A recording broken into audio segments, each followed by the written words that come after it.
I'm about to tell you guys how to become a sterile processing technician and tell y'all what I do and basically the step-by-step process on how to become a sterile processing technician. So a sterile processing technician is a technician that focuses on the cleaning process for the instrumentation, for the surgeries. So basically, we clean the instruments when it comes back from the surgery, like when it's covered in blood, got tissue, like everything. But the surgical techs have to do the pre-cleaning. So the sets don't come back to you as bloody as they do, like coming back from the OR. The surgical techs are supposed to pre-clean them. Then they come to us, then we clean them, then we send them to the assembly side. After the assembly side, they go in the sterilizer. After the sterilizer, they go to cooling. And at the cooling, they get picked up by the truck once the instrument trays are at the proper temperature. So first, the cleaning process, you have things like a brush, you got things like hoses, you got things like ultrasonic washers, you got your triple sink basins that help you clean the instruments. We have a lot of tools and a lot of devices that clean the instruments to ensure that the patient has the best quality surgery. Like that's our goal, for the patient to have the best quality surgery with the best quality instruments.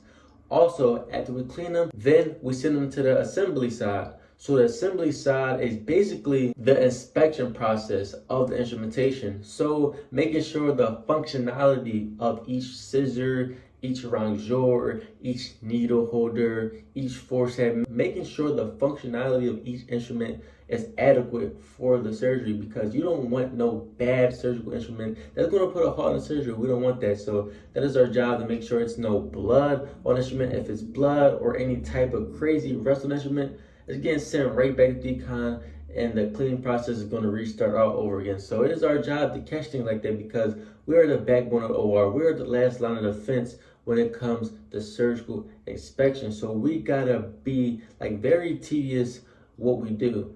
Then after that, it goes in a steam sterilizer. Now, once you put in a steam sterilizer, it goes on a certain temperature, a certain dry time, a certain exposure time. Like everything is like very particular when it comes to these instruments, because again, we want the best quality cleaning for the instruments. Like some instruments need a higher dry time. Some instruments need a higher exposure time, a higher exhaust time. You have steam sterilization and you have sterile sterilization. So those are the two types of sterilizations in this field. And after that, it gotta go, after it comes out the sterilizer, it has to cool, because you cannot just pull instruments out the set and put them on a truck, because it's going to become wet packs. It's going to become wet packs. You want the instruments dry as possible. You don't want no wet instruments, because that could cause rust and stuff like that. So yeah, it's a lot of things. It sounds like a lot, but the job is really easy. I'm trying to tell you, like, it takes repetition. It's a lot of surgical instruments to remember, but I'm trying to tell you, like, you just need to know the basic ones, and all the complicated ones, you're going to see it. And most of the instruments got the numbers on it. Most of the instruments have the number on it. So it's like, you're not really looking too hard. Like, it's good to know the instruments, because you can just look at it, string it. You don't gotta look and strain your eyes and stuff like that. There's a lot of things to help you with the inspection process. Like, we got lamp lights and stuff like that. And we got erasers to erase the rust off the instruments. We have a lot of things to check these instruments. Like, it's not just clean the instrument. People think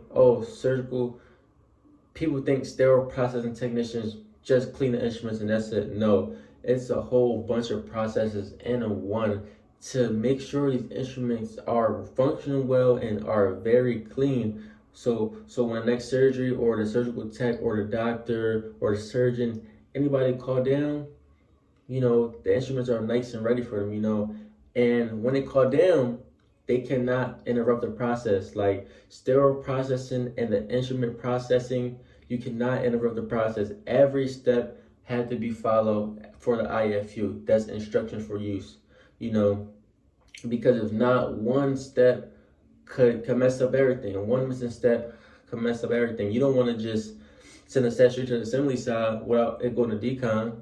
You don't want the set going straight to the hospital without it going through a sterilizer, steam, or sterile, So everything is very important when it comes to this sterile process and stuff, you know. Again, it sounds like a lot, but it's not. It's a very easy job once you get repetition going. At first, it was intimidating for me, but it isn't that bad. Now, schooling, if you want to get started, let's talk about schooling. Now, a lot of people think you need to go to school. You don't need to go to school. All you need to do is buy the book from the HSPA website. That's hspa.org, formerly known as ISHM. I took the test when the whole sterile processing board was ISHM.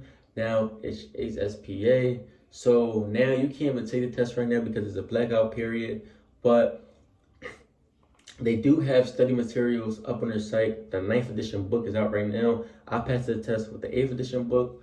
I took the test like about 1.5 or 2 years ago or something like that.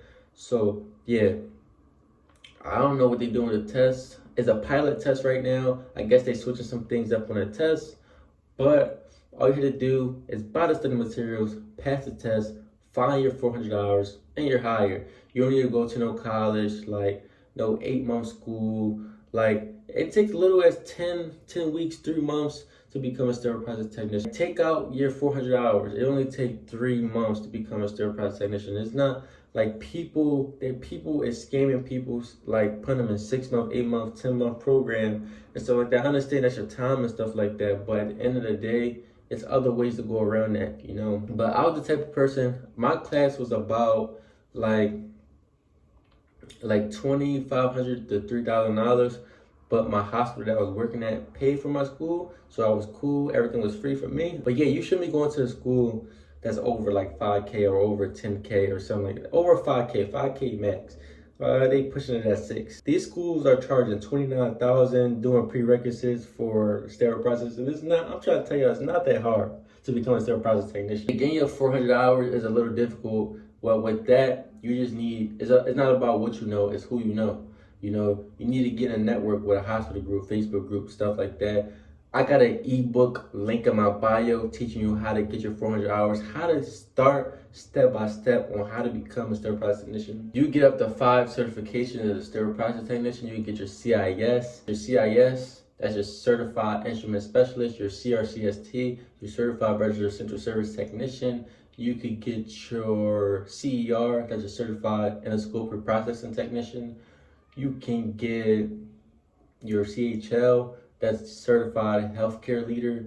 You get your I think it's like CVPSP or something like that, Certified Vendor Partner or something like that, CVP, something like that. There's so many certifications you can get. There's so many avenues you could go. You want to go in management and stuff like that. You don't need to go to college, get a management or business degree. All you need to get is your CHL and you're a manager now. You know, that's it, you know. But like, comment, subscribe, turn on notifications. If this video was valuable to you, let me know what y'all want to know. And my TikTok, SPD Rico. My Instagram is SPD Rico. And my Facebook is Real SPD Rico. Watch out for that fake SPD Rico with a bunch of followers.